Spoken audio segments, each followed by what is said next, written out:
through what you've written is an extreme dislike of organized religion. And I've heard you quoted as saying that if you died and went to heaven, you would be aghast to find that there was one.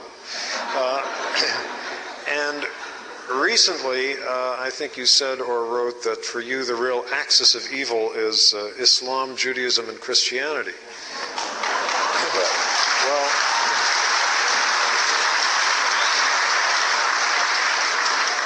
as they say on exam essay questions, expand and explain.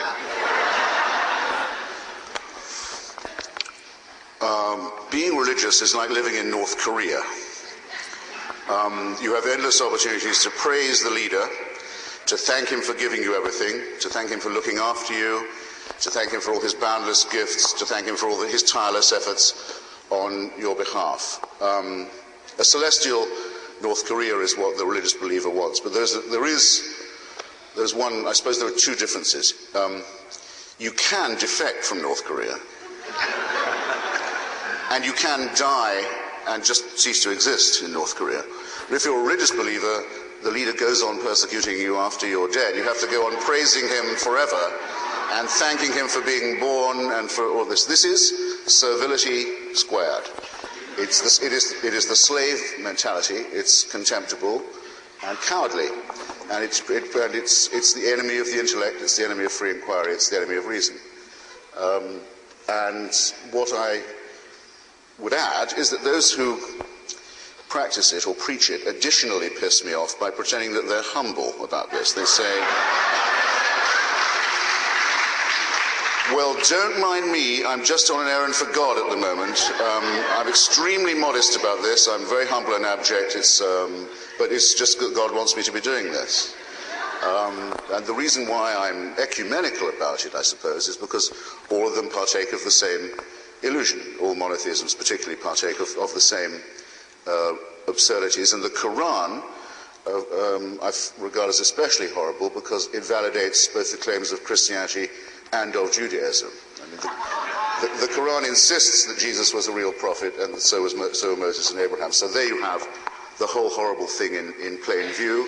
And the name of the religion, Islam, is simply the word for surrender, as it should be. And the posture of it is one of surrender and abjection, as it should be. And this is poison, frankly. And I have nothing but contempt for it. And in case you wonder if I can tell the sinner from the sin, I can, but I have a slight contempt for the people who believe it too.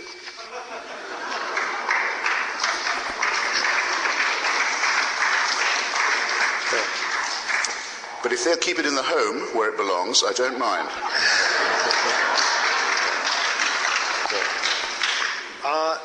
You've written that for you the September 11th attacks were a big turning point. Tell us about that.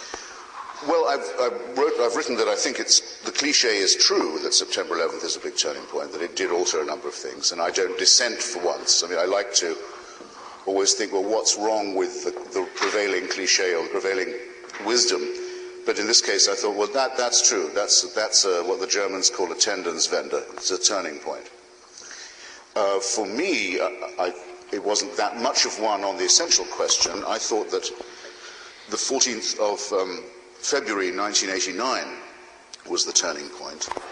And that was the day when my friend Salman Rushdie received a directly incited threat of murder, accompanied with an offer of bounty. In other words, murder solicited for pay in public, in his own name, from the theocratic leader of a foreign state, of which he Salman, was not a citizen, for writing a novel. And if you like, I'll say all that again. Some people forget what the fatwa was.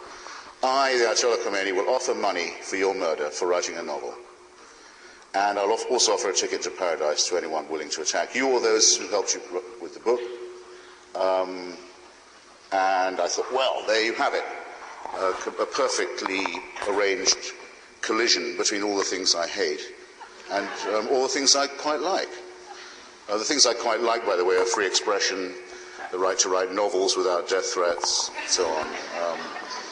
And I remember President Bush the next day was asked, did he have a comment on this? And he said no, why should he? this is President Bush Sr., as far as he was concerned, no American interests were involved. And I remember Susan Sontag pointing out, well, it would be paltry to say Mr. Rushdie's then wife was an American who'd had to go into hiding with him. Might it perhaps be said that American interests were involved in, say, the protection of novelists from state-supported terrorism? Anyway, you don't get that now.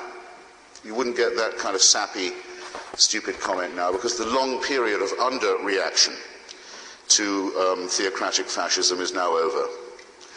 But until September the 11th, what I thought was that there was a great deal of underreaction to it, and an unwillingness to confront it, an unwillingness to confront the threat that it represents, an unwillingness to realize how ruthless it was, how much it means business for us, how certain its defeat is, by the way, but how absolutely we must hurry that defeat along. What about the other? What about the other two religions in your axis of evil there, and the theocratic fascist tendencies that they occasionally... Not alone did President Bush show indifference that day, but the same day, Cardinal O'Connor of New York, a great prince of the church, announced that the problem was not the offer of money for murder by a religious leader, but the problem was profanity on the part of the author.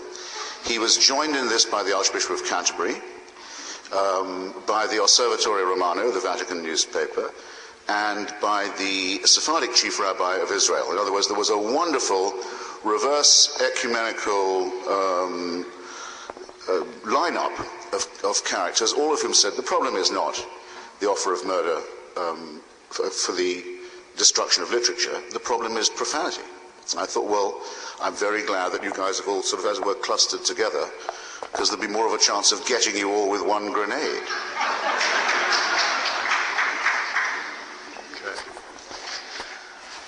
Okay, I want to move on to the Then you could make them into fertilizer, and then that'd be the first honest day's work they'd done in their lives if you spread them on the fields.